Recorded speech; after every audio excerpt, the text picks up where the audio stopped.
Assalamu alaikum wa rahmatullahi barakatuhu. Today we're going to start Tarbiyah session and today is the introduction. Let's start. نحمد ونصلي على رسوله الكريم أما بعد فأعوذ بالله من الشيطان الرجيم بسم الله الرحمن الرحيم رب اشرح لي صدري ويسر لي أمري واحلل عقدة من لساني يفقهوا قولي رب زدني علما.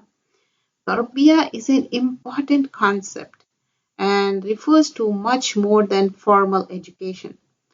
Actually, it is a teaching, the art of dealing properly with human nature at various levels and at different situations, ensuring a person's balanced upbringing that fulfills the purpose of his or her creation. Allah subhanahu wa ta'ala says, Surah number 2, ayah number 30. وَإِذْ قَالَ رَبُّكَ لِلْمَلَائِكَةِ إِنِّي جَاعِلٌ فِي الْأَرْضِ خَلِيفَةً. Behold, your Lord said to the angels, I will create a vicegerent on earth. So here we see the ayah of the Quran and what is the purpose? Why we are created? وَمَا خَلَقْتُ الْجِنَّ وَالْإِنسَ إِلَّا لِيَعْبُدُونَ. I have not created the jinns and human beings to any end other than they may know and worship me. This is in Surah number 51 and ayah number 56. So raising children, it's a heavy duty. It's a big responsibility. And you have to keep in mind the goals cannot be achieved without emphasizing children's tarbiyah. That is education. So successful tarbiyah can be achieved based on what? Quran, the teaching and guidance of Prophet Sallallahu Alaihi Wasallam. And although Islamic schools can play an important role in tarbiyah, they alone cannot satisfy its requirement, isn't it? Just putting in the Islamic school and we are satisfied that they're going to take care of it. Is it? No, it's not. The major responsibility is what? What we have to do. We get the children admission into Islamic school. That's the first step. Okay, that's fine. What you did is good. What's the next step? Children tarbiyah should constitute the most important aspect of their lives, After putting into Islamic school, all parents should strive hard to teach themselves Islamic tarbiyah at home. Yes, they should teach at home. And it should be considered an obligation, especially for parents who settle in, European countries, whether it's North America, Canada, UK, how we should raise it. Because it's a big challenge. There's a different kind of community when they spend most of the time at school and when they come back home, they find themselves alien. They find it very difficult to understand the things. So without such an effort, we can't make it work. And for that, first and foremost, check your niyyah, correct yourself, do it for the sake of Allah and make lot of dua. So here when we see, it's quite encouraging to know that Islamic literature with the different aspect how Sahaba and how our beloved Prophet Sallallahu Alaihi Wasallam used to be.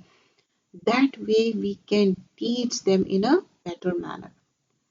So here the main purpose of the tarbiyah is to focus on how we should do according to Quran and Sunnah. So we'll see a different angle and how the tarbiyah can be achieved and how it should be. The first and foremost will be objective of tarbiyah. No doubt all parents would like to see their children achieve success and happiness in their lives. Similarly, all sincere Muslim parents should work to see themselves and their children admitted to Jannah, yes, paradise, in the hereafter. We all want, right? And one day we're going to die and we want our children to make dua for us. At least they should know what are the basics of Islam. Sometimes it happens like, parents, they are righteous, they die, but children, they never practice Islam and they don't know how to make dua. So we have to teach them, give good tarbiyah. So correct Islamic tarbiyah obtains felicity in his life and in the hereafter. The objective of tarbiyah is to raise children with the values and means that will help them to be righteous and happy. And what do we mean by righteous and happy? Righteousness encompasses all great and good values. But depending on Quran and Sunnah, it doesn't mean like, righteousness means we are following the footsteps of the other religion. No, I don't mean that. So here we have to balance this life and adopt Islamic values. And happiness, real happiness, stems from within and results from strong faith, strong iman, and knowledge, and especially knowledge of the Quran and the Sunnah. And man's happiness comes from clearly perceiving life's meaning and understanding the human being true mission in this life in the general. And his mission as a Muslim, as a Mu'min, is different. He has to follow the manual, that is Quran and the Sunnah. So during the process of tarbiyah, two qualities cannot be separated. The righteousness of the child will be the cause for his or her continuous happiness in this life and the hereafter. At the same time, a person's happiness demonstrates that he or she understands Islam properly, thus guaranteeing the joy of a wholesome, fruitful life. It guarantees peace of mind, body, and soul. And so first thing we have seen doing the tarbiyah, so we are teaching all the values and everything, but according to Quran. And the second thing according to Sunnah, how Rasulullah Sallallahu Alaihi Wasallam taught us. That's the way we right from the childhood, everybody says, oh, you have to eat with your right hand and do everything with right hand. Why we do that? It's culturally? No, it's a part of Sunnah. And now look at the other religion. They are doing the same thing. But that's the Sunnah. If we do it, we get the good reward for that. And that's the righteousness. So here's Surah number 16, ayah number 97.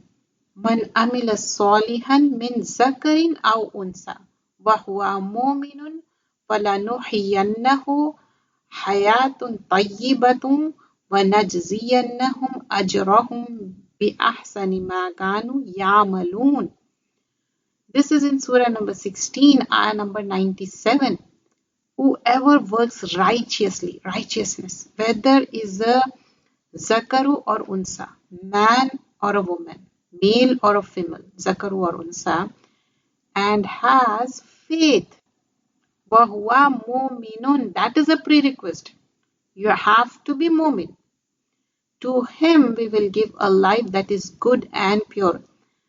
فَلَنُحْيِيَنَّهُ حَيَاتٌ طَيِّبَةٌ, and we want hayat tayyiba, pure. And not only that, وَلَنُجْزِيَنَّهُم, it's from jaza.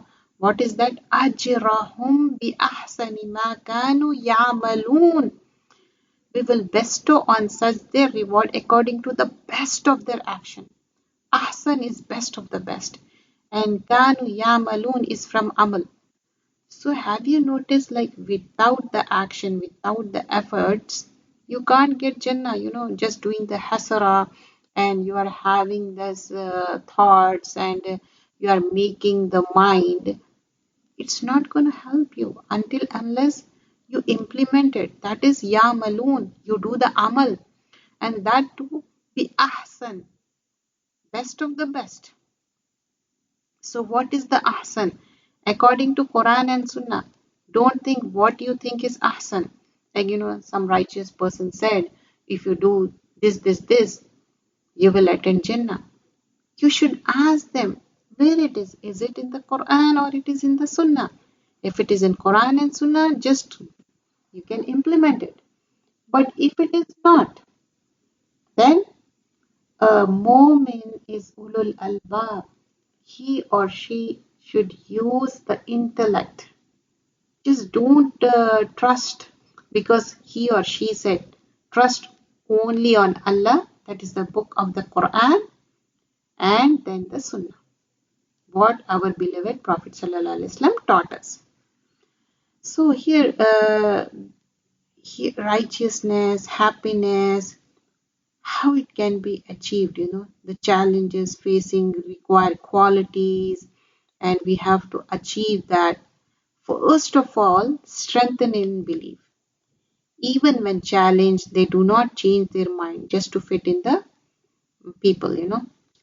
What do you mean by that? Strengthen in belief means what if everybody is doing something against Islam?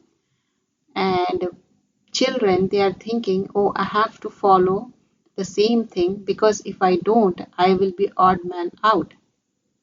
But what if their iman is strong and they have complete belief that this is the right thing, and no matter what, let all people go in one way, still I'm gonna stick to it because this is the right path.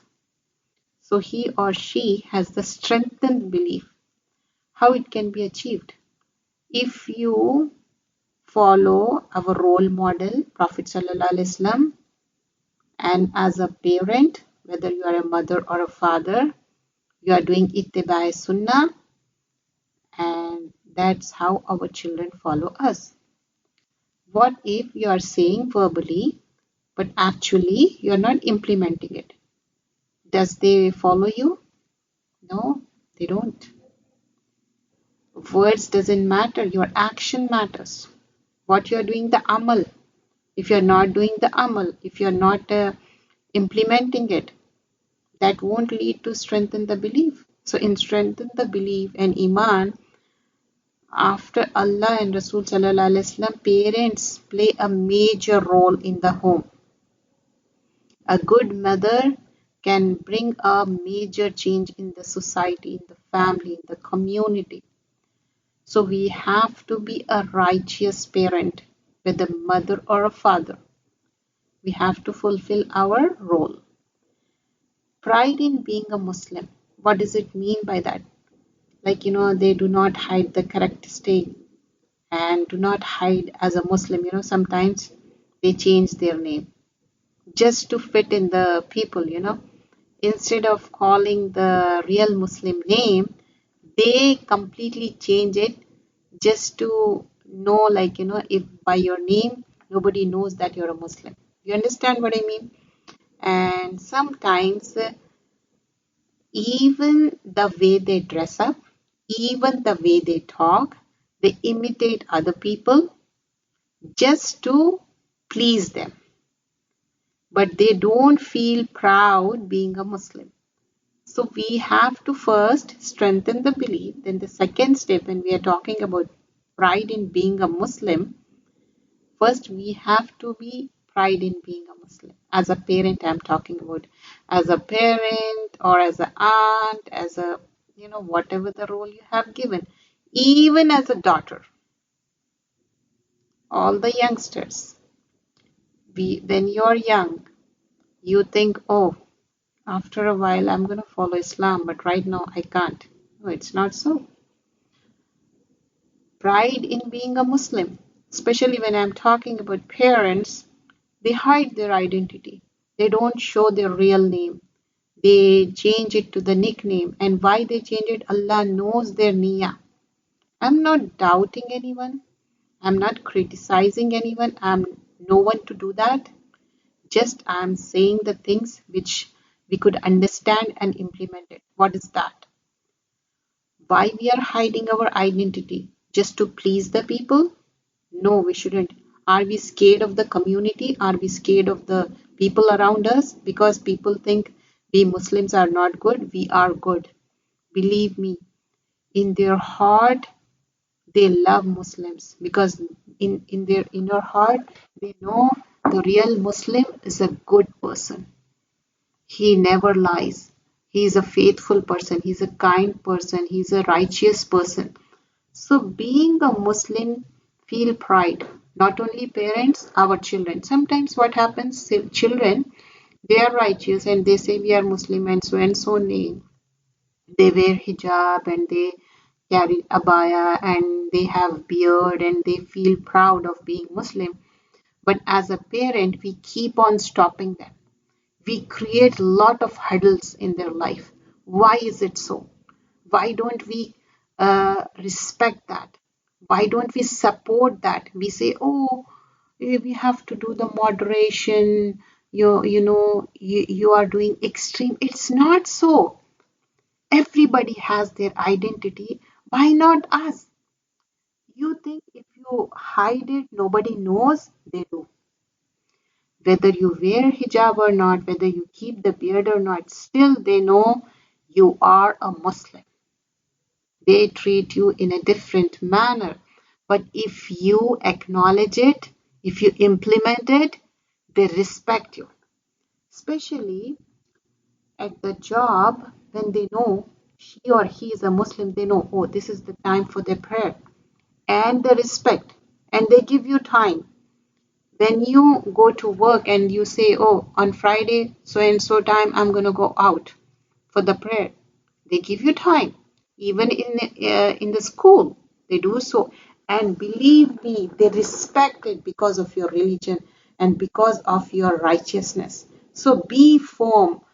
Pride in being a Muslim. Third thing, capable and skillful. Like, we can able to learn things which is in Quran and Sunnah, and we can implement in our life in an efficient manner, but still we don't. Capable and skillful. Like, skillful, it's not so like, all the worldly things we are skillful. We are just capable of learning the worldly things. We are capable of learning Quran and Sunnah. Everyone, they go to weekend school, isn't it? Because when you are not going to Islamic school, you go to weekend school and you learn Quran. And some people, they do it online, daily basis. Whether somebody is coming and teaching or whether you are going somewhere and learning.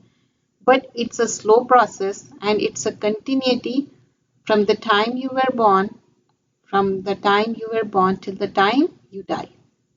So you have that capability and skillfulness, but the only thing is you need that push. And I realized our youngsters, especially kids from 4 or 5 year old up to a teenage, up to a 30 year, they are good. They are memorizing, they are teaching, they are learning, they are spreading the word of Quran. But what about the people, those who are 50s, 60s, 70s, they think, no, our mind is not that much sharp. We can't do it. Believe me, your mind is good. You can do it. You can do it, inshallah. And motivate yourself. Rabbi zidni ilma. So we have the skill, we have the capability, just enhance it. The fourth thing is motivation, motivated. So seek out information, anything, which is needed at every opportunity, whenever possible. We have to help each other, motivate each other. Have you noticed in Juma prayer when we go, especially men's when they go there and they learn and they observe so many good things, and that is a motivation. And Juma prayer is the good motivation for all the Muslims. Doesn't matter which color, which race, what language do you speak, but you go to Juma prayer. You learn from Friday's sermon so many things. I'm just giving you an example. So how you get motivated? Because you look around everyone and everybody is praying in the same direction, in the same way, and you get touched. No matter how busy they are, they take out time and they come for Juma prayer. And same thing for the Eidain, 2 Eid prayers. No matter working day or whatever it is, but everybody, they take off and they come for the Eid prayer. So this, remind us, like we all are motivating each other. When you go for Hajj or Umrah, have you noticed different color, different sect people are coming, and different age people are coming, and we get motivated, especially when we see the old people, when we see very young people, we get motivated. Oh, they are doing so good, why not us? So that's the reason women, they don't get chance to go to Friday every week, because what if in some of the countries, in especially I'm talking about Asian countries, they don't have opportunity for females, for the sisters. So they don't get opportunity to learn from Friday's sermon. So they do halaqas privately, or they do in big halls, so that they want saleh sobah. They want righteousness. They want to learn good things from each other. That's how we get motivated from each other. And the first motivation we get from Quran, Allah subhanahu wa ta'ala has given example of different prophets and Rasul. And last Prophet sallallahu alaihi wasallam, he was always consoled, and Allah has given different examples of the different prophets. And of course, Prophet sallallahu alaihi wasallam is our role model. And after that, in our home, we should motivate ourselves and also motivate the whole family. And strong personality. Who has the strong personality? When you are stick to your things, what Allah has told you, do this, do not do this, do's and don'ts. So we should have such a strong personality, like you motivate others, you influence others, not that you are getting the influence from the other person which is very negative. What if, some person has some bad habit, you are with them and you are getting affected and you are adopting that thing? That is not a strong personality. Strong personality is such that when you go, even though when you are not speaking, but still your behavior, change the whole thing, like your righteousness affects the people. How does it come? When your intention is clear and you are doing for lillahi, for the sake of Allah. Believe me, we are not doing any riya, because Allah knows our intention. So that is the person with strong personality. What is Quran and Sunnah says, you are doing exactly that. Have you ever noticed the people, even though they are not Muslim, but they are strong personality? Why is it so? Because they maintain their time, they maintain their skill, they do it on time, and whatever they learn, they do the same way. But being a Muslim, Allah has given certain things, do this and do not do this. So why we compromise on those things?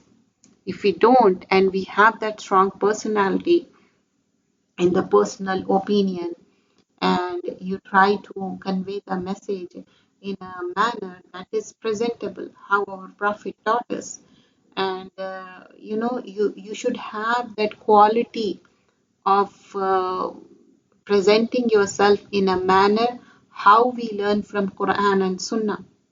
Strong personality is a key thing. So you have to influence others, not yourself get influenced with the negative things. And influence in a manner, like in a positive manner, not in a negative manner. And do not compromise on the things which we are not supposed to. Like, what if a person thinks, like, no matter what, wherever I go, I will stick to this. Like, for example, maybe their dress code. They want to have this dress code. They say, okay, even though I'm working here, but what if I'm not going to compromise on my dress code? This is my dress code. This is my scarf. This is my coat. And they will understand, And not only that, regarding prayer. If somebody says, oh no, you can't pray 5 times, that's the work time. So are you going to compromise, or are you going to tell them, please request them, no, please, I have to do it, it's compulsory, that's part of my life? They will understand. There's nothing like nobody understand or so. Self-confident. self-confidence is must. But you have to understand self-confidence and overconfidence is different. Self-confidence is such a thing like, uh, you yourself is confident about yourself and you tell others. You're not shaky about it. You have knowledge, first of all. If you don't have knowledge, you can't be self-confident. For example, you have to present, uh, you know, some project depending on the knowledge. What if you don't have that particular knowledge and you are going to present it? Are you going to do it? No, you won't be able to until unless you learn and implement and you prepare that project and do it in a presentable manner. The same way self-confident is when you have learn in such a manner that you absorb it, you implement it, you actually believe in that. So you are self-confident about it and nobody can shake you. You should have the self-confidence. And progressive and self-initiating, like, motivate other people, joining for the good cause. And it's like, progressive and self-initiating. Progressive doesn't mean that you are compromising on Islam. No, people misunderstand that. Progressiveness is like telling other people what is important and initiating that. You know what? Some people, because of lack of knowledge or because of ignorance, you have like, more than two people, like three, four, and you can do Jama at your workplace. And I know many people, they do Jama, especially Duhar and Asr time. And you can take the initiative and tell them, okay, brother, that time we're going to gather and we'll do it. And be on time. That's the part of the life. If you do it, inshallah, you can. So progressive and self-initiating. And you took the initiative for the good cause. And you will get the good deed. Alhamdulillah, excuse me. So you have to do it that. Solution oriented. You have to take the solution out if some obstacle is there and nobody is helping you. Take the initiative and solution oriented. For everything, Allah has a solution for it. If you can't find it, beg Allah subhanallah ta'ala, request Allah subhanallah ta'ala. Allah will put in your mind and solution will come and it will make the problem solve. And resolute. Sometimes, you have to take a risk and you have to take the challenges and don't get discouraged with the obstacles. And persistent. The bigger the challenge, the harder they work. They are very patient, like sabr and preserving, and usually excelling at their work. So persistence is must. Even in Sunnah, you are doing today one thing and stopping other day. That's not the thing. Persistence is must. Consistency is a must. So these qualities can be acquired without hard work. It's not possible. First of all, make a niyyah, make dua to Allah subhanahu wa ta'ala. Sahaba, even for tying a lace to a shoe, they ask Allah subhanahu wa ta'ala. So we should do the same thing. We should ask Allah. Allah subhanahu wa ta'ala make it easy. I do the same thing. For a small thing or big thing, doesn't matter. I ask Allah. I beg Allah. And believe me, Allah will make things so easy. You can't even imagine that. Many things we don't know how to do, how to take the initiative. Even I'm talking about the worldly things, believe me. But still, when we ask Allah subhanahu wa ta'ala, who is Allah, Rabbul Alameen, we are asking the majesty. So Allah is helping us in all aspects. So what we learn, like, search. Search has some initiative. For search, S stands for search. E stands for evaluate. Evaluate your actions and saying in your dealings with your children, which of them are positive, supportive, based on Quran and Sunnah. And A stands for acknowledge. From the search, I'm explaining each and every letter. So here acknowledgement also is must. Whether you understand it, you acknowledge it or not, and then reinforce it. Reinforce yourself. And C for change. You have to change wherever it's required. H for hang on. Where you have to hang on, you have to. So we learn so many things here. So raising children, it's not an easy job. We have to reinforce positive parental behavior, keep practicing them with your children, and change the negative parental things into the positive thing. And hang on means don't give up easily. Put your trust in Allah. Keep on trying. Learn new ways and improve your old ways. Sometimes, whatever you have been trying from years and years, because you have seen your parents successful. Like generation to generation, it changes. Don't compare one generation to another. Sometimes you have to bring the new things and you try that and it will work because we are asking Rabbul Alameen, Allah subhanahu wa ta'ala. And here we see in Suratul Yasin, verse number 12, Inna nahnu nuhyil mawta wa naktubu ma qaddamu wa atharahum wa kullu shay'in ahsaynahu fi imamin mubin. Verily we shall give life to the dead and record which they sent before and that which they leave behind, and all things we take account in a clear book. So here clear book talking about Lawh Mahfuz. So inna nahnu nuhyil mauta wa naktub. So Allah is saying everything I'm doing naktub, I'm recording. You see these days recording thing, but Allah is saying 1400 years back, Quran has been revealed and Allah is saying I'm doing naktub. And ma qaddamu wa atharahum, whatever you are putting forward, whatever you did in this world. Like, for example, your life is for 60, 80. Max how much? 90? Some people, they last for 100 or more. But max, if we take the average, maybe 60 to 70, isn't it? So what we are leaving the asar. Asar is the traces.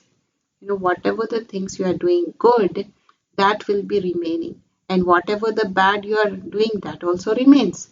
But good will be, in the good account. So asarihim wa kullu shay'in. Kullu shay'in is nakira, everything. Whatever you did, Allah is recording. Ahsaynahu is, how we calculate in the culture of Arabs, what they used to do, pebbles. They count on the pebbles. So ahsaynahu is like, keeping a record accurately. How we do record, we balance the sheet and everything. We take out the total and we see, oh, this is the thing.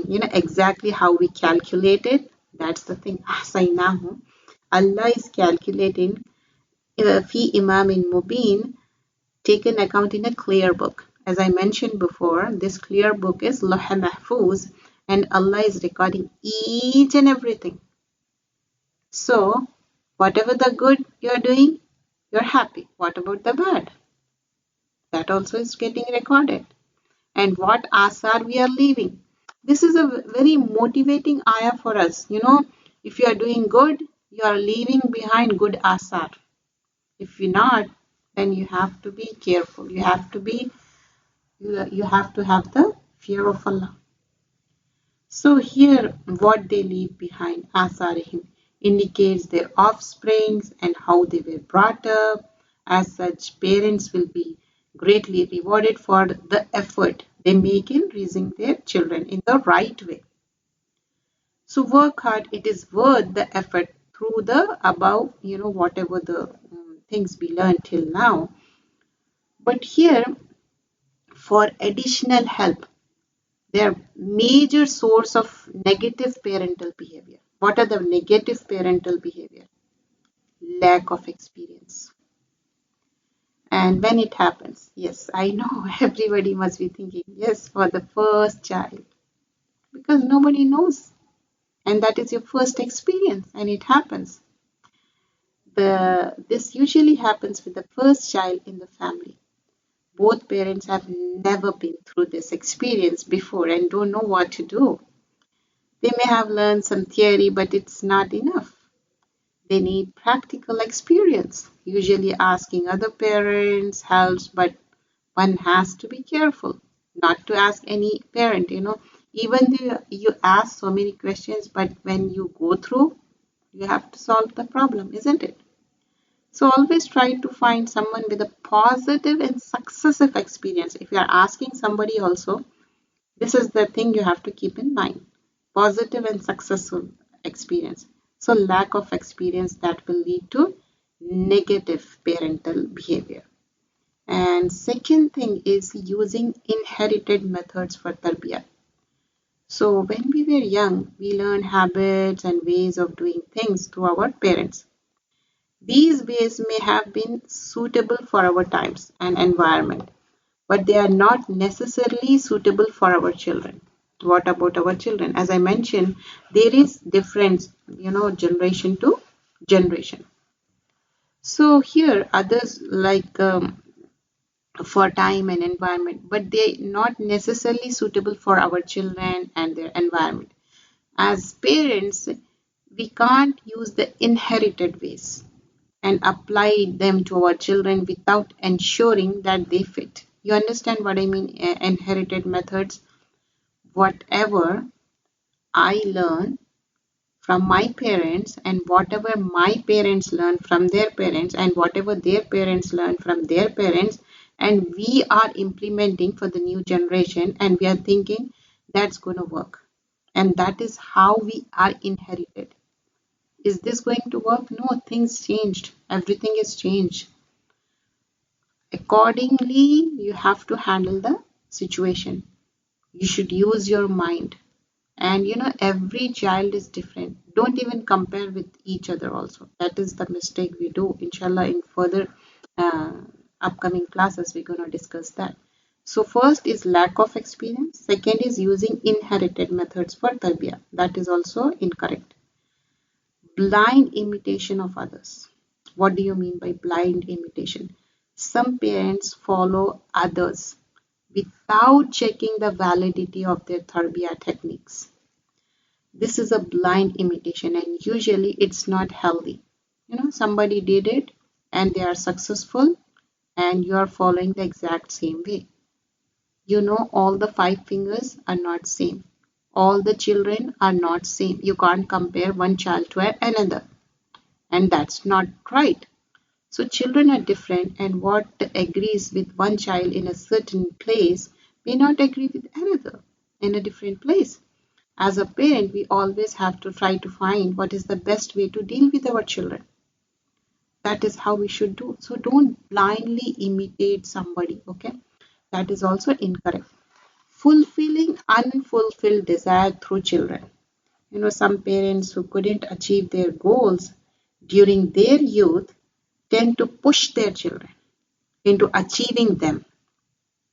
A father who was hoping to be an engineer and couldn't, for one reason or the other, may force his son to study engineering. I'm just giving an example, or it can be MBBS, doctor, anything.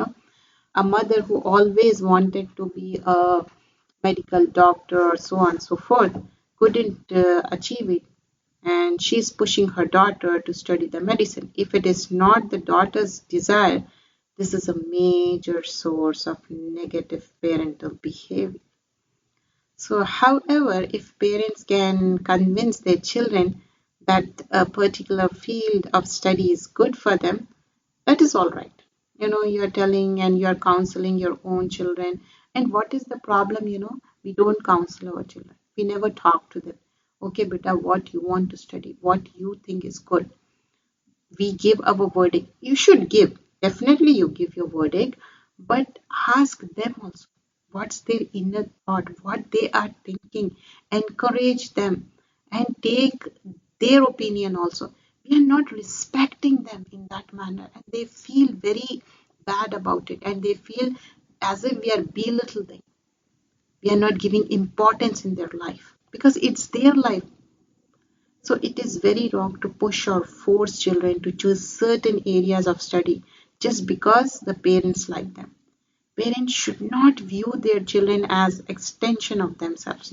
Many parents, because they didn't fulfill their desires when they were young, now they are pushing their children to do so.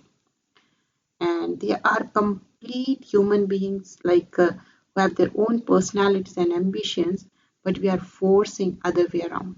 Sometimes, we take so much advantage of being a parent, and literally they complain so much. Youth, they talk about parents so negatively. Why is it so? Because we are not understanding their problem. We are not trying to help them because we are enforcing them. We are giving an order. Oh, you have to do this no matter what. No, you have to. If the same thing, we come to a common ground and we talk to them, okay, this is the thing, I was thinking this, you are thinking this, let's talk about it, what you want to do. And then you give your opinion and you listen to them also. And then mutually you decide it. Of course, you should give your experience and you should tell them what is right and what is wrong, but you can't enforce them. And just to fulfill your own desire because you didn't do it when you were young and you're forcing them to do. That's not right. That's incorrect.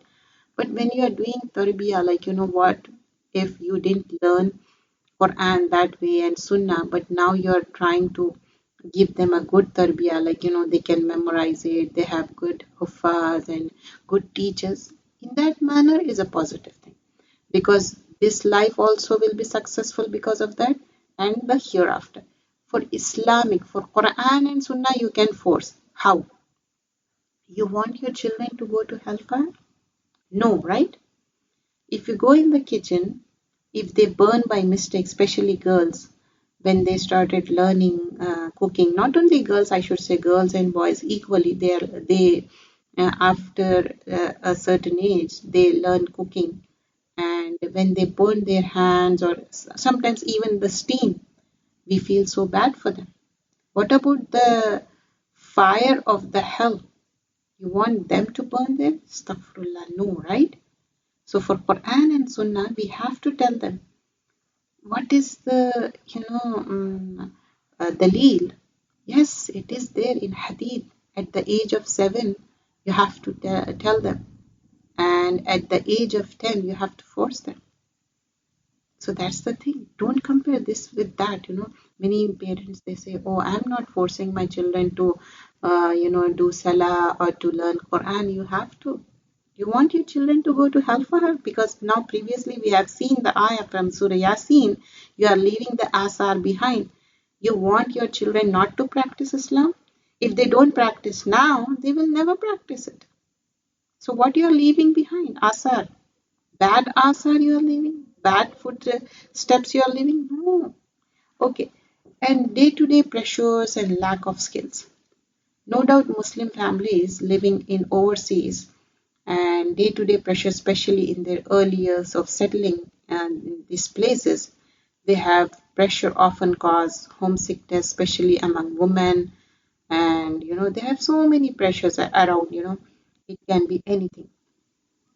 And fathers, they have pressure over their work and different kind of things we go through when we move to a different country. So what we learn, even negative aspect is not good. Major source of negative parental behavior is lack of experience, using inherited methods for tarbiyah, blind imitation of others, fulfilling unfulfilled desires because you didn't fulfill it and you are forcing your children, and day-to-day pressure and lack of skills. Day-to-day pressure, oh, everybody is doing that, so I have to do that because I don't want to be odd man out. Everybody is working, even though you don't want to work, don't need to. I'm talking about some sisters, just they are working to show others, just to please others. Don't do that, please. If you want to do it, it's required, it's necessity, go ahead and do it.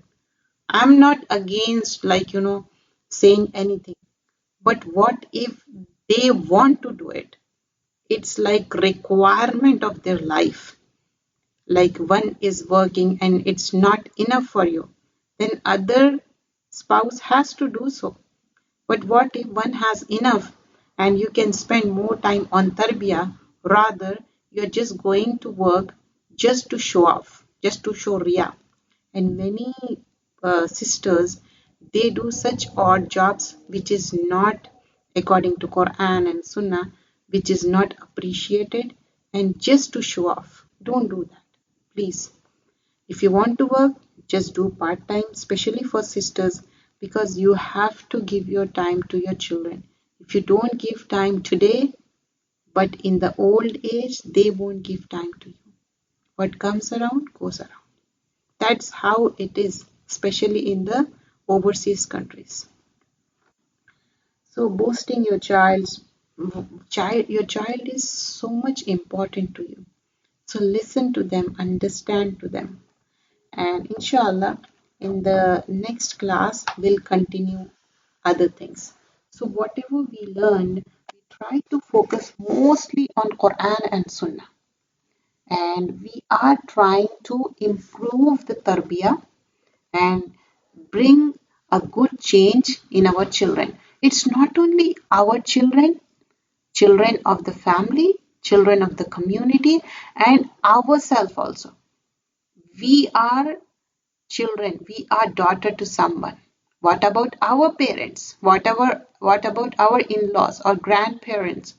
We should be good to them, because after Rasulullah Sallallahu Alaihi Wasallam, who is the role model, what they look up to their own parents, if they don't see immediately that connection, they never do that. In some families, what they pressurize, oh, don't look your grandparents in such a manner, they are not good, when I was young, they did this, that. Nobody is perfect in this life, but don't portray negative things, that they have hatred in their heart, and that hatred never brings good things, and that will lead your life complete disaster. And also, what about our own brothers and sisters and their children? You give your 100%. If they love or not, doesn't matter. You give your 100% to your family, to your in-laws, to your community, your far-away relationship, your near relationship, and your society. Give your 100%. You will see positive change, because we are following Quran and Sunnah. Jazakallah khairan kasira. Inshallah, rest of the thing will continue in the next class. Jazakallah.